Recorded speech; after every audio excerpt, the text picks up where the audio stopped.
Bob Power is a legendary engineer and mixer who's worked with.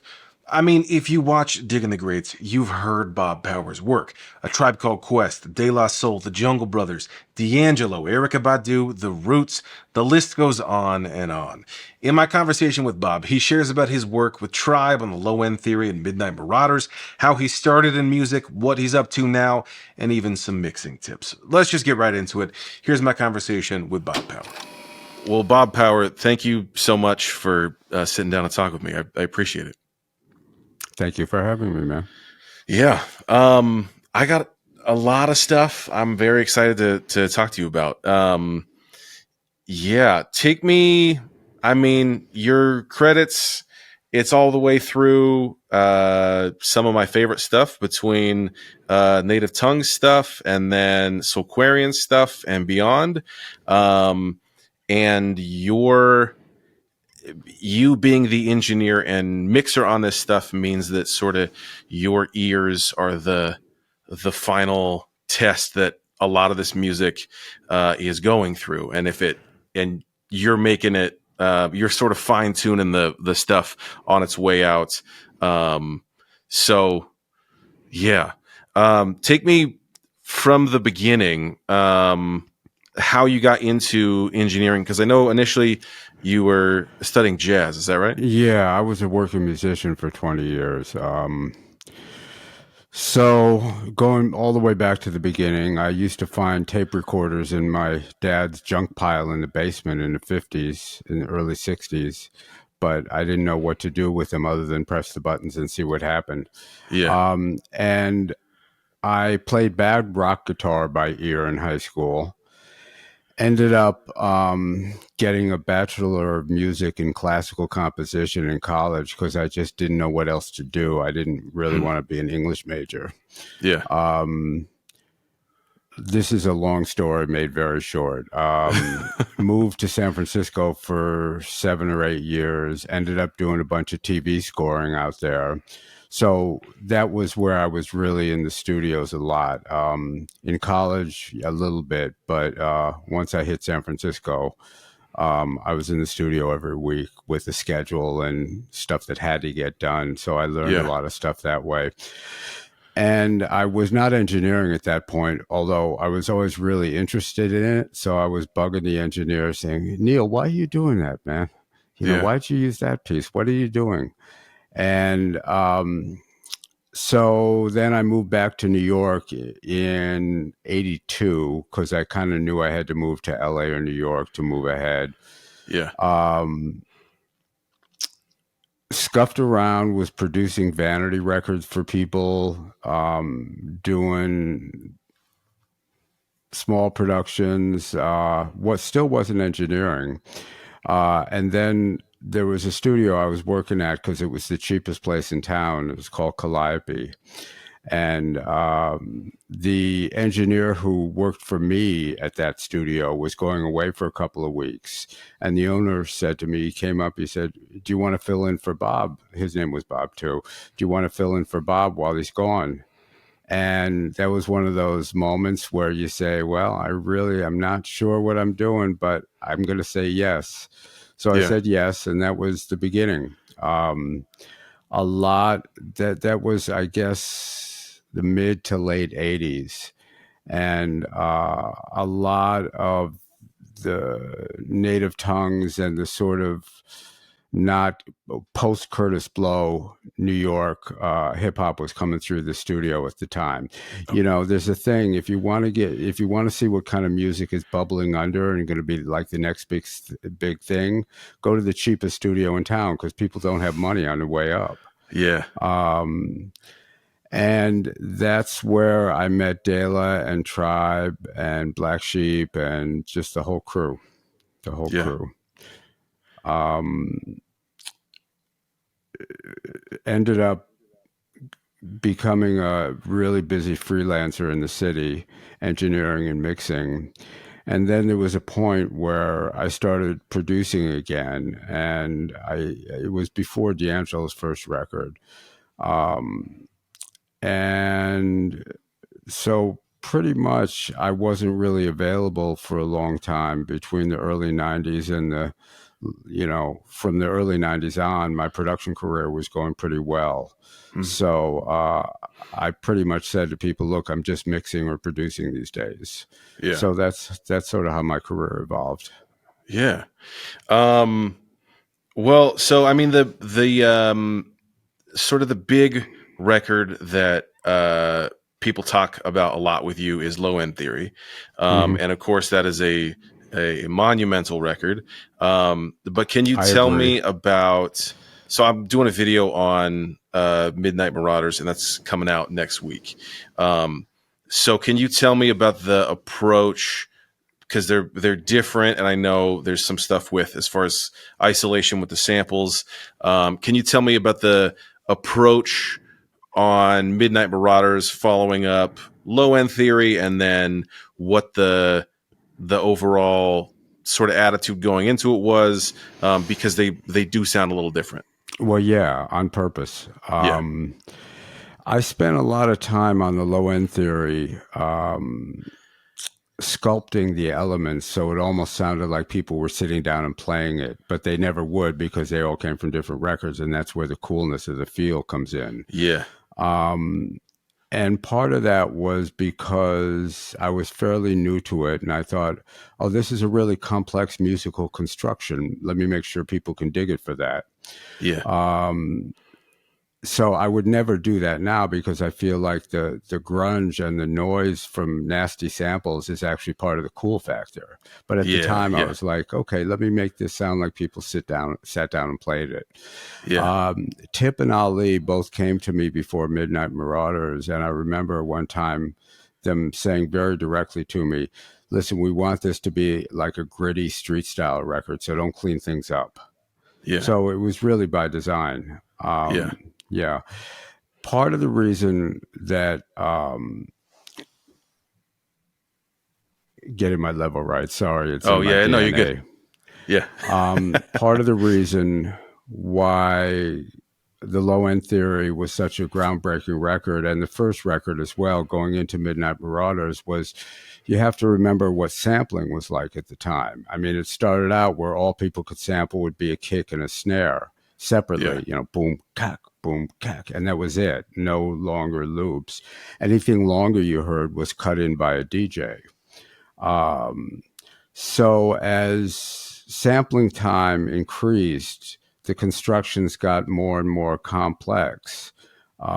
And it's just an interesting phenomenon about technology informing the art form. Nobody yeah, really thinks about it, but that was really responsible for the more and more complex constructions of hip hop tracks. yeah, Uh, so by the time Midnight Marauders came around, I think we were up to, with memory enhancements, up to 6 or 10 seconds of sampling time in different samplers. Something you have to remember, though, I think by that time, Tip and Ali had their own studios in mm, their places. But for the most part, until then, nobody had enough gear to be able to hear the realization of what they heard in their head before they got to the studio. yeah, yeah. Because in the studio, it was painstaking. If there was a 1 bar drum loop, we would sample the first half, boom, cack, kagoom, and then lay that down onto 1 track or 2-inch tape, and then take the second half of that bar, boom, cack, kagoom, goom, cack. And so we'd have boom, cack, and then goom, goom, cack on a different track, and we'd have to put Oh those wow. together. So these guys, the amazing thing to me, and it's more amazing as time goes on and I think about it, Yeah, is that Tip and Ali and everybody involved heard these constructions in their head before they had a chance to actually hear them coming out of some speakers. And it's an yeah, amazing feat of conceptualization, I think. yeah, So anyway, on Midnight Marauders, there were very specific instructions of not to clean it up too much yeah, or at yeah, all, really. yeah. What is your approach? Because you did. I mean, you said you weren't engineering when you were doing the TV stuff, but coming from the like quote unquote more traditional You can studio say world, legit. sure, legit, yeah. The where you do things a certain way that's not sample based. How is your approach different? between like, and you have done sessions with live instrumentation, of course, but how is your approach different either in mixing or in the engineering, if it's all live instruments versus if it's all sample stuff? Speaking of all that stuff, Potts once said to me, Potts from Dillas said to me, I know you got 2 music degrees, but we're going to teach you something else. It stuck with me, or we're going to unlearn you, or something like that. It was Yeah, really yeah, funny. I don't know if you know him, but he's a very clever guy and a very great guy. yeah, Um, it For me to sort of unlearn a lot of the ways to quote unquote do something well or good was an interesting proposition. And that's one of the reasons I was actually fascinated in the music. And that's one of the reasons why a lot of engineers at the time in New York, kind of old school engineers who were used to doing things with microphones and studio musicians who came in, read the chart down, and were out in an hour. yeah, They kind of, a lot of people said, oh, this shit's not music. And coming from a jazz head, which I'd done when I got my master's in San Francisco, all I wanted to do was play jazz. yeah, Um, so coming from that direction, I kind of had the ethic of, if it's different and I don't like it, it's probably because I'm not trying hard enough or I don't get it. yeah, So yeah, I think it was incumbent upon me to feel like, okay, well, let me find out what the ethic behind this music is. Uh, it helped that all the people I worked with, most of the people I worked with were just really great people. yeah, Um, yeah, yeah, the community really accepted me and supported me in a really great way. And yeah. not because I was down. I think just because like they knew that I was there to help them along and make their dreams come alive, not my own. Right, right, right. Yeah. Um, Logistically speaking, because I'm curious. You mentioned the sampling the first part of a drum break and then the second, and then you got it on 2 different tracks. Logistically, if you're mixing something, and I know that obviously the this process has changed dramatically with digital workstations and all of this, but uh, speaking for like that time, what is that? What does this specific layout look like if you're mixing a track like that? Like if you've got that drum sample on split between 2 different tracks, or then you've got a bass sample or some other instrument versus the vocal. Like how many tracks are you expanding out to? Now or then? Then, Well, then we were working on 2-inch tape and it was 24 track, but because we had time code, which for those people who don't know, it's a synchronization code that you print on one track of the tape. And you couldn't use that track, and you also couldn't use the track next to it because there was bleed over, and you'd hear this like computer tone along oh, with whatever you put on the track. So really, we were down to 22 tracks, mm, um, and it was kind of a sleight of hand. Yeah, because the music got pretty complicated, and plus we would hide in other samples behind a loop. For example, if there was a drum loop, we'd program a kick and a snare that we'd put behind the loop, and you didn't hear it as a separate element, but you just say, wow, that kick and the snare is really slamming. yeah, So there was a lot of sleight of hand involved, and it was because the technology was so primitive then, it was really a lot of work, man. yeah. I can imagine. Um, So, for example,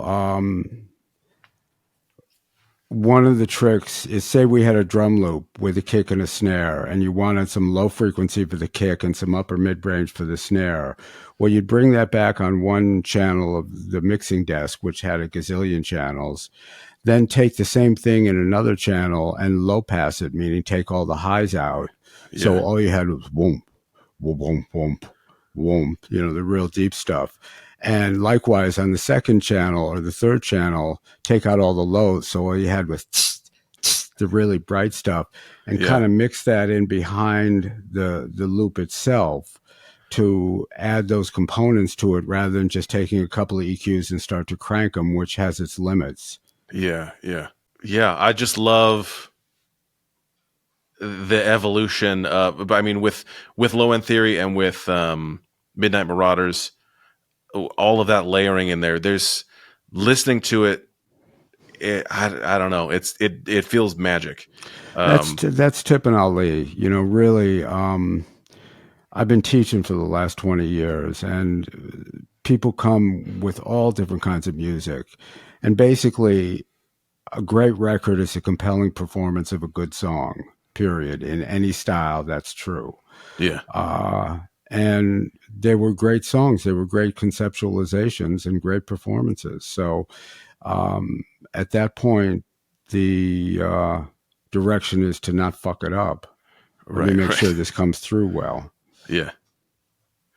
Well, I mean, you being the studio technology guy and figuring all that out is, I think, drawing out the best in them, because engineering too. I mean, uh, I think there can be the misconception of it's just like you're the guy behind the desk pushing the buttons, when I've been in many sessions where it's sort of a psychological, like, I don't know, trying to pull the best performance out of the performer. Without Um, telling them that. exactly. Yes. You know, I would phrase that it's the same thing, but I would phrase it creating the environment that they can do their best in. Yes. Yeah. And I think that's the most artistic end of engineering, is being the one who is there to draw that out and have that environment for them. Yeah, it's really facilitation. Yeah. And it's funny, it always takes a different form. You never approach the same thing in the same way on two separate days. It's Yeah. impossible. So you just have to stay open. Yeah. But doing all that and making sure the technical end of things was together at the same time, that was the trick. You know, Yes. trying things that hadn't really been tried before with samplers and drum machines, and making sure that the technical end of it was together at the same time. Because again, stuff was a lot more primitive then. With Yeah. DAWs now, with workstations, if you record something super low level, it's not the end of the world. But in those days, you had a lot of noise coming off the tape. It's, you know, if you played back a 2-inch tape with no music on it, it sounds like Niagara Falls. It's shh.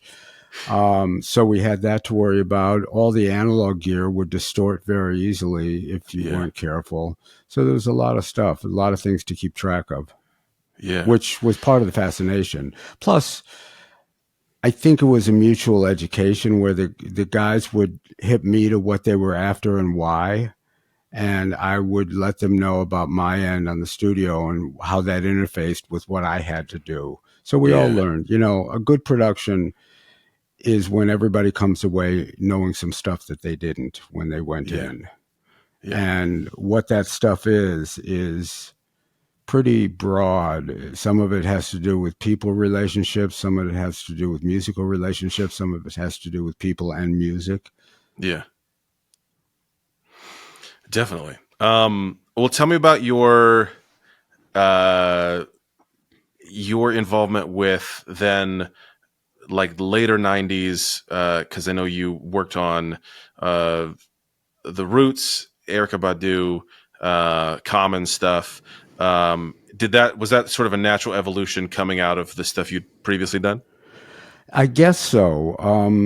I undergrad in college, I always played in soul bands. So soul music and funk music was sort of part of my DNA. So that Yeah. worked out really well. Um, Again, staying open was the thing. I think doing part of D'Angelo's first record, Yeah.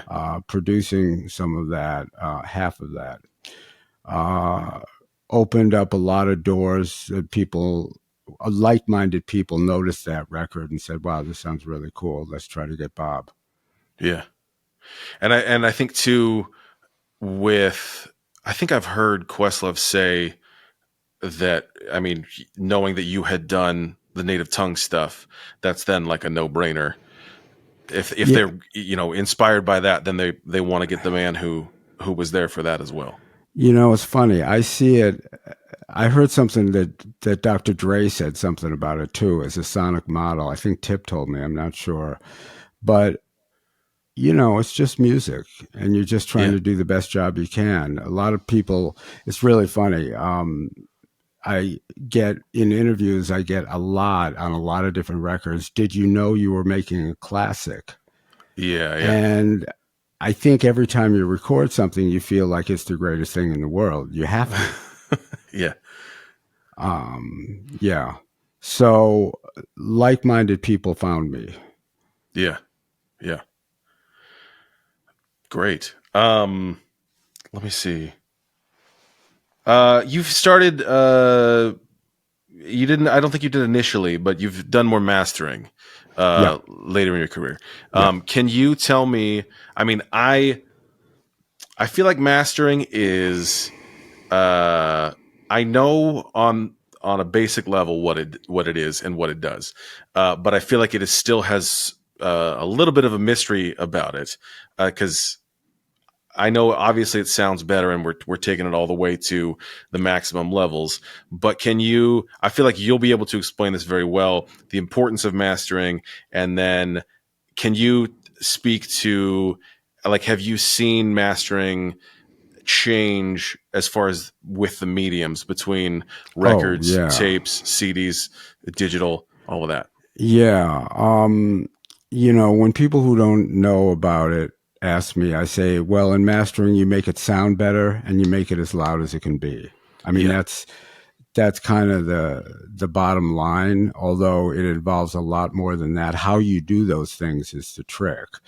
Yeah. Different media are really, really important because different media can take different kinds of level without with different repercussions of putting too much level. And people say, well, what's the loud? I understand them making it sound better, but what's the loud thing about? Well, that Yeah. goes all the way back to like 70s rock records where, rock was sort of a macho thing and everybody wanted their record to sound louder than everybody else's because it was Yeah. bigger, badder, and bolder. The other thing is everyone wanted their record to be a little louder on the radio.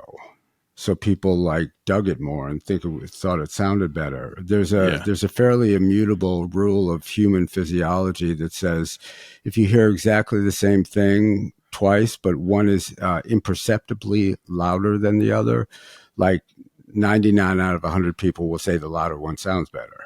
Hmm. So that's part of it. And part of it was producers really and labels really wanted their stuff to pop coming off the radio, even though there are limits of that.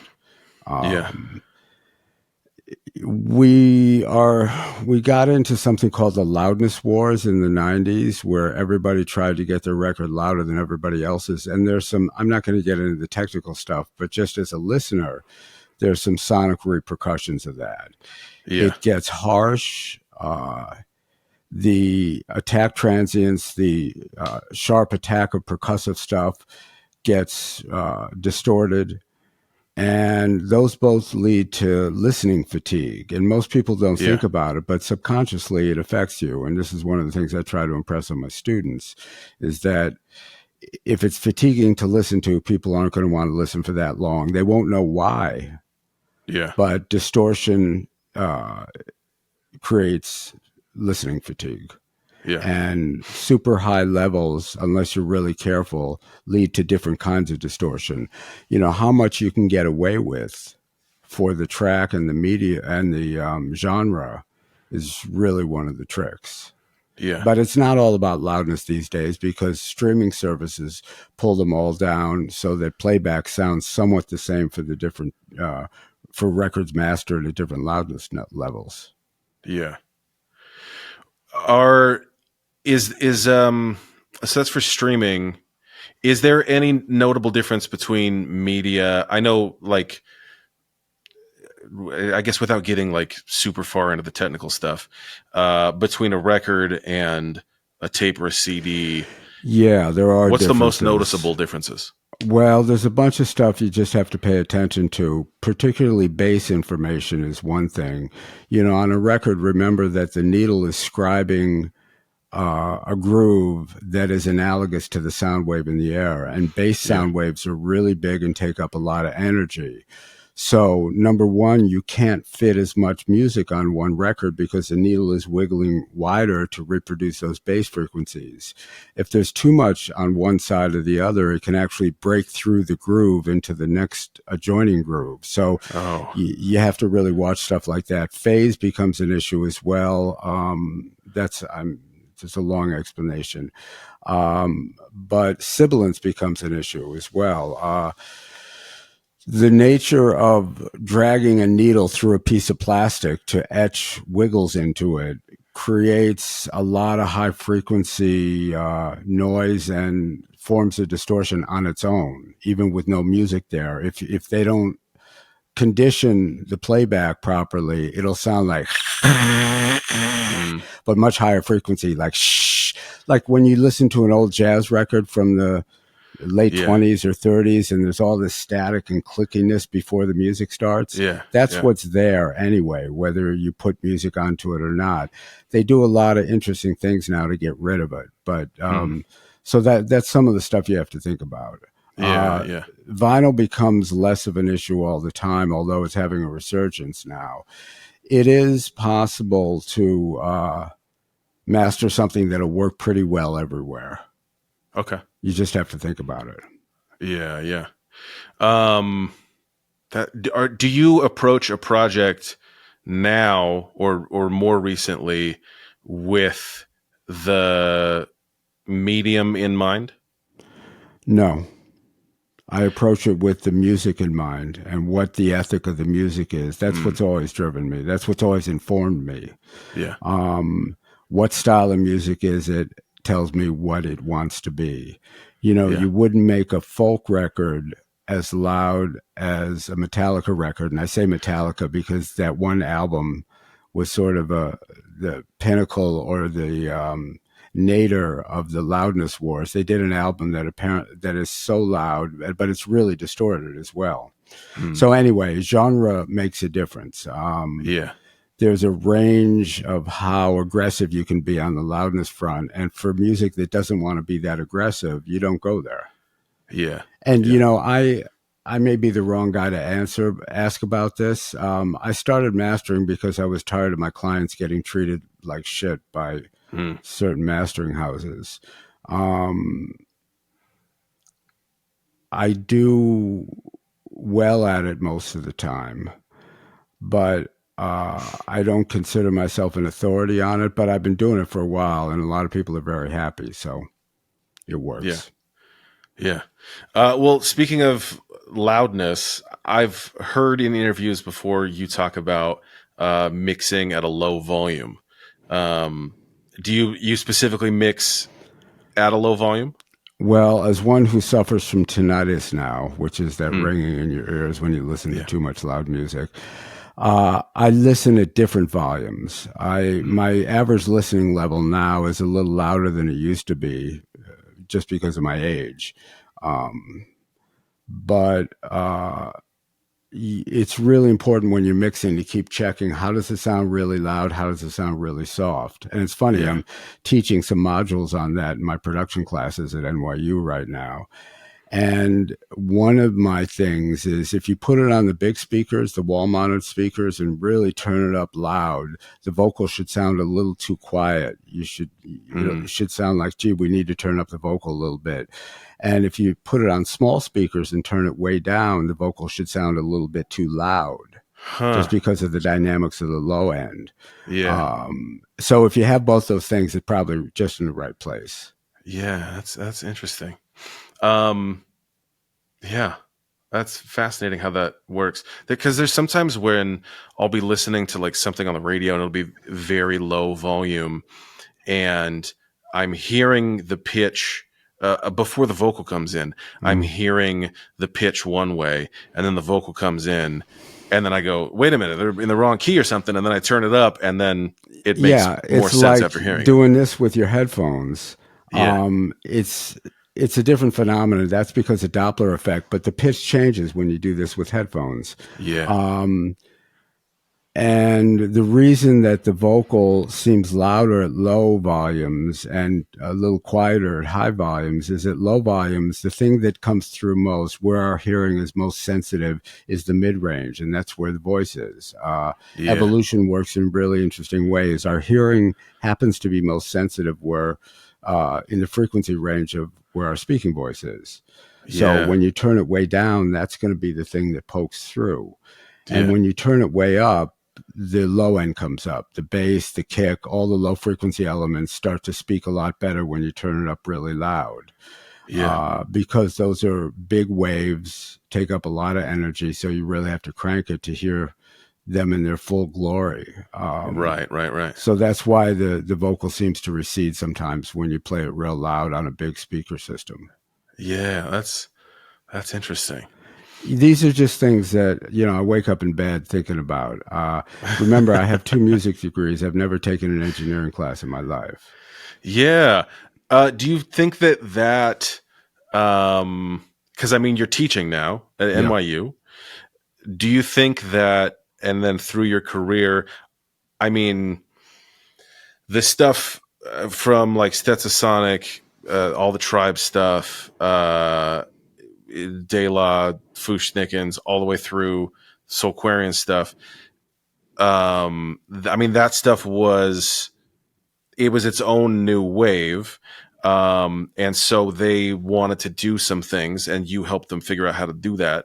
Do you think that your actual lack of engineering education helped, was like a superpower, so that you weren't inhibited by the way that things quote unquote should be? A little bit of both. Probably it helped that I wasn't formally educated, but by the same token, the stuff that I learned was really true, and you could fuck it up very easily by not following a certain set of confines. Yeah. So my goal was to help the people realize the music and figure out a way around those confines Yeah. Yeah. in service That's, of the music. yeah. Yeah. Yeah. I think I know the answer to this, but do you have any favorite or standout projects of things that you've worked on? I love them all. And people take this the wrong way. I'm paid to love stuff. And it's not like I'm a mercenary, but that's part of my job, is to put every fiber of my gut into Yeah. the project. So I love everything. There's one record I did that sounds really incredible, I think. And it's very legit. Meshell Ndegeocello, who I've worked with a lot, Yes. did a record called Dance of the Infidel. And it's her take on a jazz record with a lot of major jazz artists as guests on the record. And we cut that in a studio with the kind of classic recording desk and with a sort of a sonic model in mind that I kind of set up to sound really great, and not just clear and big and warm and present and really engaging to listen to. So I love that record. I think that record sounds really good, but they also, they Yeah. sound okay. Yeah. Well, I like that, that you said, um, when you're making it, you think it's the greatest thing in the world, and that's, you should think that. Yeah. Yeah. And yeah. And so, because then that's the opposite of sort of being a mercenary that you're saying, because you're like, everything has led to this, and then you have that one, and then you move on to the next one. Yeah. And then that keeps it fresh and keeps, yeah, because I can see the clear evolution of stuff that you have touched, and one thing leads to the next, and I think because of that. Uh, Another By the way, oh there's yeah, go ahead. another one of Michelle's records that sounds really good. Peace Beyond Passion. But they all sound good, and like I said, I love them all. One of the reasons, not one of the reasons, the reason Michelle's stuff sounds really good is Michelle, Yeah, because she's a real artist. yeah. Have there been times where, because you're talking about the 22 tracks and you're sort of building it all out and you're thickening stuff up behind it, because I know like Dillas specifically has had some more stuff that's like just out of the box, and he doesn't want too much finessing or tweaking of the mix out of the MPC. In a way, I feel like Dilla's sonic concept and mine are right in the same cut. Because he had one of the ways in which he was brilliant was he had an amazing way, unspoken way, but it was always right on the mark of using materials where the frequencies were portioned in such a way that the song sounded really good to begin with. Yeah. So he was, I think unconsciously or consciously, he chose samples not just for their musical content, but for their frequency content. Yeah. So mixing his stuff was never a nightmare where somebody wanted me to create something that wasn't there on the tracks. Yeah. It was always very clear in the direction he meant it to go. Yeah. Yeah. But a lot of people don't like my work because they say it's too clean. But it's okay. Yeah. My mother's happy.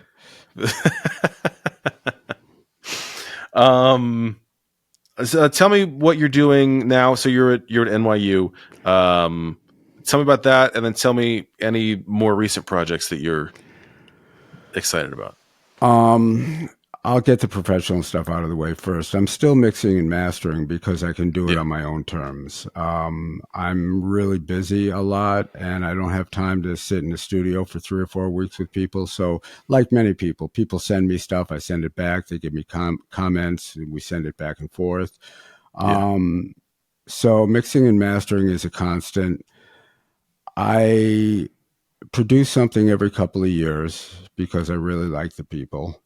Plus, one of the reasons I don't have enough time for that often is my time at NYU. I'm a full-time professor at the Clive Davis Institute of Recorded Music. It's a mouthful.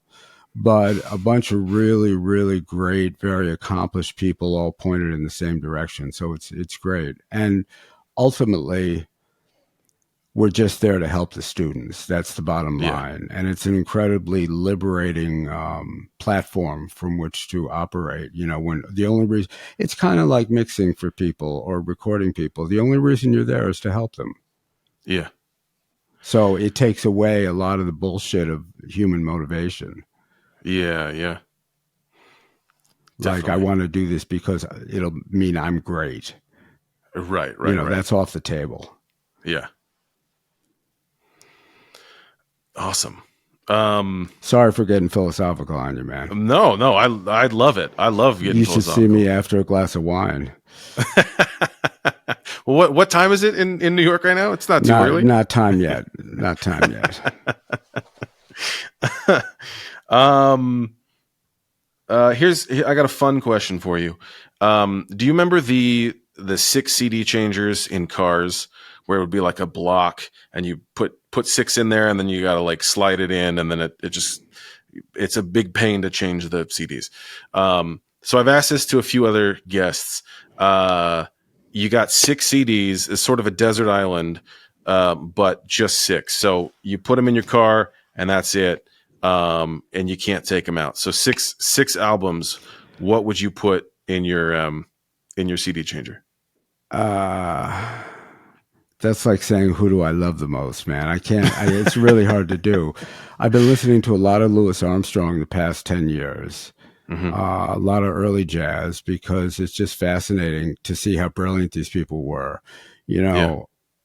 Louis Armstrong was like Monk for me, like Thelonious Monk. I listened to it for years and I said, oh yeah, that's great. That's great. That's really great. And then one day, and this happens with a lot of different kinds of music to a lot of people. One day you listen to it and you go, oh my God, it's the same thing you've listened to hundreds and hundreds of times before. And it just hits you in a certain way where you realize the brilliance of it. And that's where I am with Louis Armstrong these days.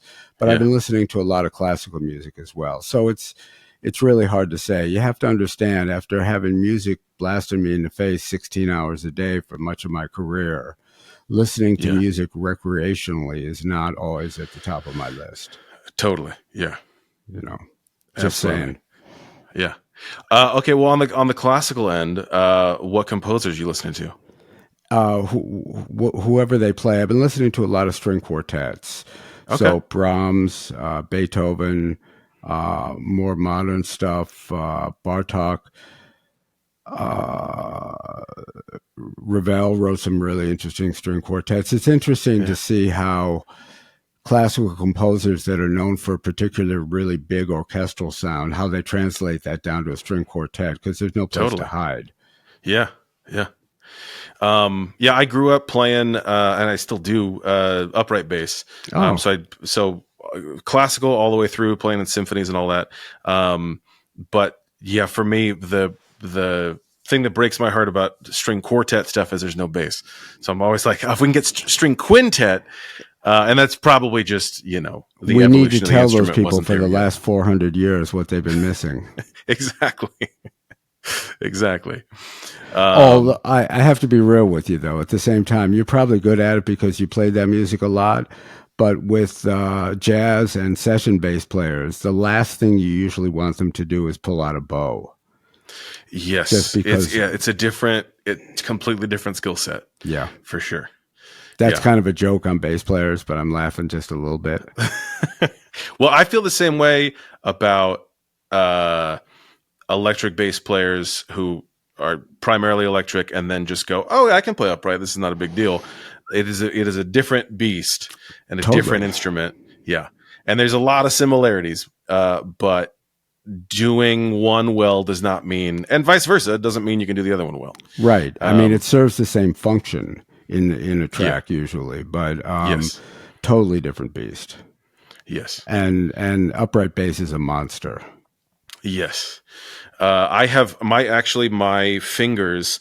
If I compare my two index fingers, you can actually kind of almost see it on the thing on the video. My right finger is partially curved this way, just from years and years of jazz playing, Yeah, just yeah. plucking like that. But yeah, it will it'll mess you up for sure.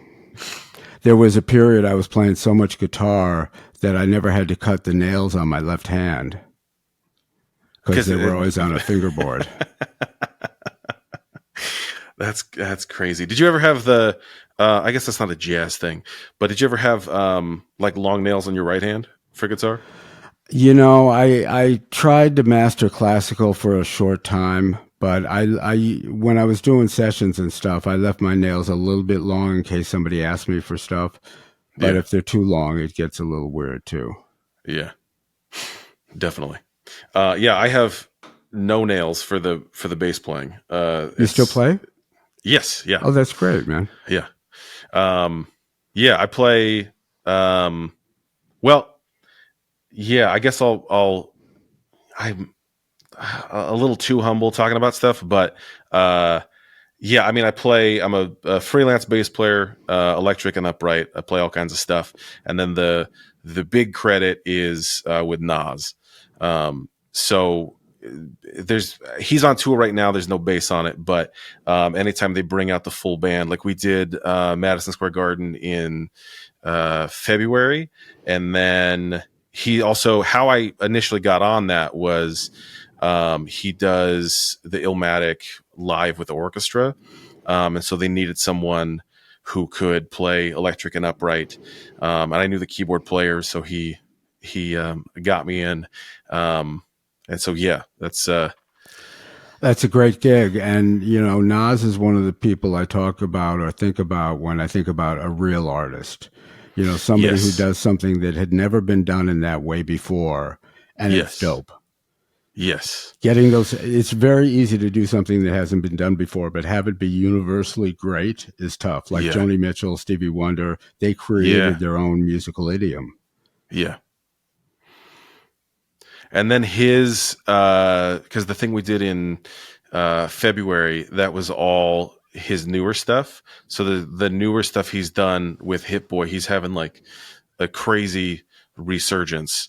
I think they did 6 albums in, I want to say it was 3 years, Wow. um, and it's all really, really, really cool stuff. Oh, that's great, man. Yeah, King's Disease. There's three of them, and then Magic. There's three of those. But yeah, they're. I mean, it's for me, it's fun to play, and then also he's at the top of his game and like really loves what he's doing. And yeah, even like preparation for that show, like it was a lot. Like he's not messing around. That's great. It's really cool to hear. Yeah, it It's was nice when an people you amazing really experience. admire turn out to really be all that, you know? Yes, and he absolutely is. Yeah. Yeah. I could keep going, but I mean, is there anything that you specifically want to talk about or promote or anything like that?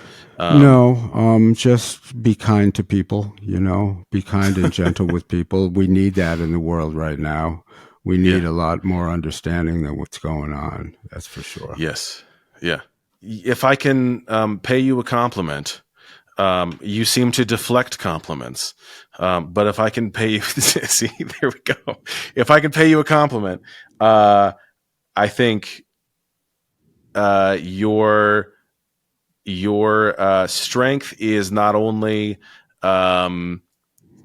sonically figuring stuff out in the studio and mixing and being partially responsible, especially sonically, for a lot of albums that a ton of people love, but then also your humility and respect towards other people, knowing that it's a collaborative process and knowing putting the music first, putting them first.